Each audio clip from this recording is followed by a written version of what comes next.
స్వదేశంలో న్యూజిలాండ్తో test series ఓడిపోయిన తర్వాత ఆస్ట్రేలియా పర్యటించే టీమిండియా ఎలాంటి అద్భుతాలు చేయబోతుందా, లేదా ఇదే మళ్ళీ రిపీట్ అయిద్దా అనే చాలామంది క్రికెట్ పండితులు ఆలోచనలు ఉన్నారు.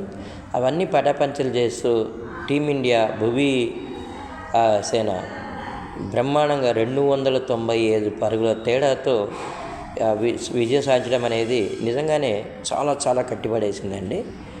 అసలు ఆస్ట్రేలియన్ పిచ్చెస్ అనేవి పెర్త్ కానీ, మెల్బోర్న్ కానీ, సిడ్నీ కానీ ఇవన్నీ కూడా చక్కటి బ్యాటింగ్కి అనుకూలమైనటువంటి పిచ్చెస్. తర్వాత ఐపీఎల్ వేలం అనేది స్టార్ట్ అయిపోయిందండి క్రికెట్లోనే.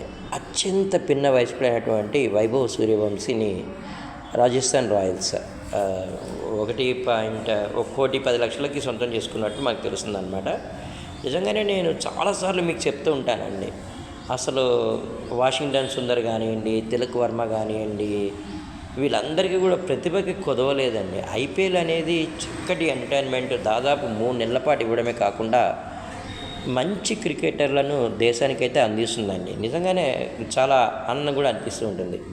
ఎందుకంటే అందరికీ అవకాశాలు అనేవి కల్పించాలనే గొప్ప ఆలోచన అయితే చాలా బాగుంది. నిన్న ఫ్రాంచైజెస్ కూడా దాదాపు 110 మంది ఆటగాళ్లను కొనుగోలు చేసినట్టు మనకైతే తెలుస్తుంది అన్నమాట.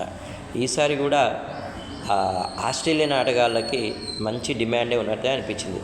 స్టార్టింగ్లో మనం చూసామండి, నిజంగానే కొంతమంది పాకిస్తాన్ ఆటగాళ్ళు, శ్రీలంకన్ ఆటగాళ్ళు వీళ్ళందరూ కూడా ఆడినటువంటి విధానం కూడా మంచిగా అనిపించింది. ప్రపంచ దేశాల్లో ఉన్నటువంటి అత్యుత్తమ ఆటగాళ్ళందరూ కూడా ఇలా ఒక జట్లకు ప్రాధాన్యత వహిస్తూ ఆడడం అనేది ఎంటర్టైన్మెంట్గానే ఉంటుంది.